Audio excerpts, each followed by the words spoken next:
todos bem-vindas ao canal do GEB, Grupo Espírita Eurípides Barçanufo de Itaúna, Minas Gerais.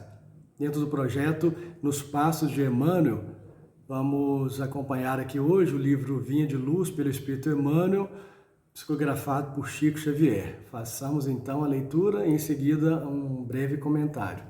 Tópico 24, no reino interior. Sigamos, pois, as coisas que contribuem para a paz e para a edificação de uns para com os outros. Paulo, em Romanos, capítulo 14, versículo 19. Não podemos esperar, por enquanto, que o Evangelho de Jesus obtenha vitória imediata no espírito dos povos. A influência dele é manifesta no mundo em todas as coletividades. Entretanto, em nos referindo às massas humanas, somos compelidos a verificar que toda transformação é vagarosa e difícil. Não acontece o mesmo, porém, na esfera particular do discípulo. Cada espírito possui o seu reino de sentimentos e raciocínios, ações e reações, possibilidades e tendências, pensamentos e criações. Nesse plano, o ensino evangélico pode exteriorizar-se em obras imediatas. Bastará que o aprendiz se afeiçoe ao mestre. Enquanto o trabalhador espia questões do mundo externo, o serviço estará perturbado. De igual maneira, se o discípulo não atende às diretrizes que servem à paz edificante, no lugar onde permanece, e se não aproveita os recursos em mão para concretizar a verdadeira fraternidade, seu reino interno estará dividido e atormentado, sob a tormenta forte. Não nos entreguemos, portanto, ao desequilíbrio de forças em homenagens ao mal, através de comentários alusivos à deficiência de muitos dos nossos irmãos, cujo barco ainda não aportou à praia do justo entendimento. O caminho é infinito e o Pai vela por todos. Auxiliemos e edifiquemos. Se és discípulo do Senhor, aproveita a oportunidade na construção do bem. Semeando paz, colherás harmonia, santificando as horas com o Cristo, jamais conhecerás o desamparo. Vamos fazer então aqui um comentário sobre cada trecho que é importante para que não percamos a essência do texto do Emmanuel. Sigamos, pois, as coisas que contribuem para a paz e para a edificação de uns para com os outros. Em Paulo, Romanos, capítulo 14, versículo 19. Aqui é o trecho trazido por Emmanuel, para que nós possamos entender um pouco da essência do texto. Vamos então à leitura. Primeiramente, olha só, sigamos, pois, as coisas que contribuem para a paz e para a edificação de uns para com os outros. Essa construção do Evangelho, da carta de Paulo aos Romanos, ela deve ser verificada dentro de uma construção de uns para com os outros, ou seja, dentro da interação de uns para com os outros. E aqui nós estamos falando, então, de uma ação comunitária, das comunidades, das primeiras comunidades evangélicas, das primeiras comunidades que pregaram, e mais do que pregaram, vivenciaram o Evangelho. E Emmanuel nos diz o seguinte: não podemos esperar, por enquanto, que o Evangelho de Jesus obtenha vitória imediata no espírito dos povos. A influência dele é manifesta no mundo, em todas as coletividades. Entretanto, em nos referindo às massas humanas, somos compelidos a verificar que toda transformação é vagarosa e difícil. Essa construção do Evangelho em nós, ela não é da noite para o dia. E aqui nós estamos falando de uma construção de mais de 2000 anos atrás. E essa vivência do Evangelho, ela não é simples, não deve ser vista com simplicidade, mas ela deve ser vista como uma forma de entender que cada um no seu tempo. Todos temos o nosso tempo, todos vamos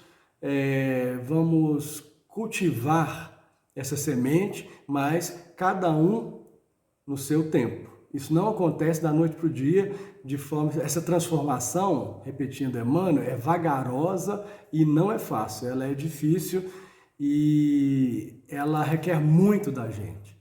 Não acontece o mesmo, porém, na esfera particular do discípulo. Cada espírito possui o seu reino de sentimentos e raciocínios, ações e reações, possibilidades e tendências, pensamentos e criações.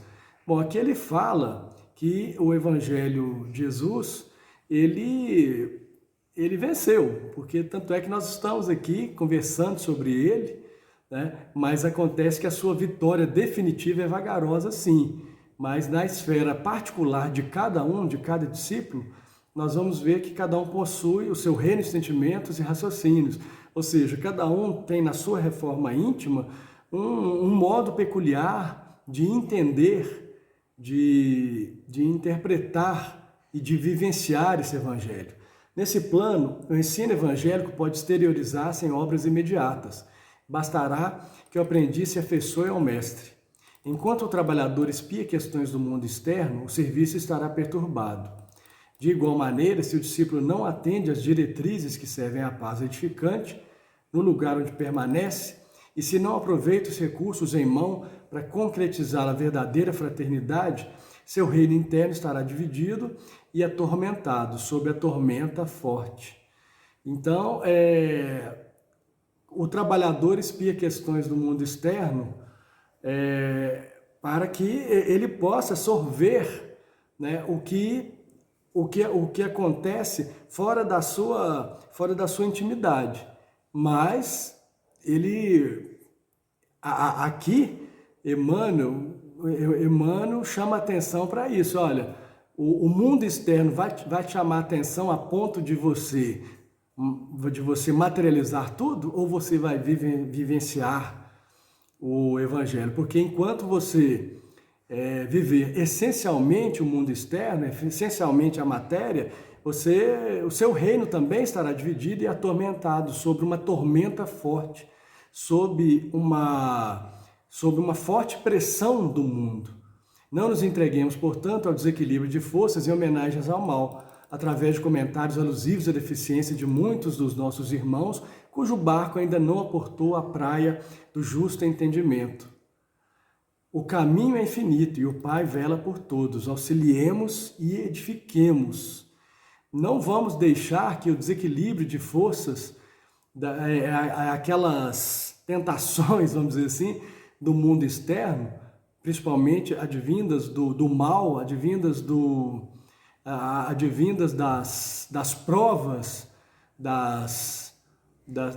daquelas provas mais difíceis, né? E não vamos deixar que essas provas perturbem a nossa jornada, perturbem a nossa caminhada, porque elas vão acontecer sim, porque, afinal de contas, nós estamos no mundo de provas e expiações. A gente fala isso repetidamente aqui. Se és discípulo do Senhor, aproveita a oportunidade na construção do bem, semeando paz, colherás harmonia, santificando as horas com Cristo, jamais conhecerás o desamparo. Então, vamos aproveitar essa oportunidade que temos aqui neste planeta e semear paz, porque só semeando paz nós vamos colher harmonia, vamos colher também paz. E aproveitando enormemente essas horas que temos aqui com o Cristo, e o próprio Cristo falou que nunca, quando ele foi se despedir dos seus amigos, dos seus discípulos, ele nos disse que nunca estaríamos desamparados, que nunca estaríamos sozinhos. Então, que o Espírito Consolador nos auxilie e que nós possamos sempre praticar o bem, o amor e o perdão. Que assim seja.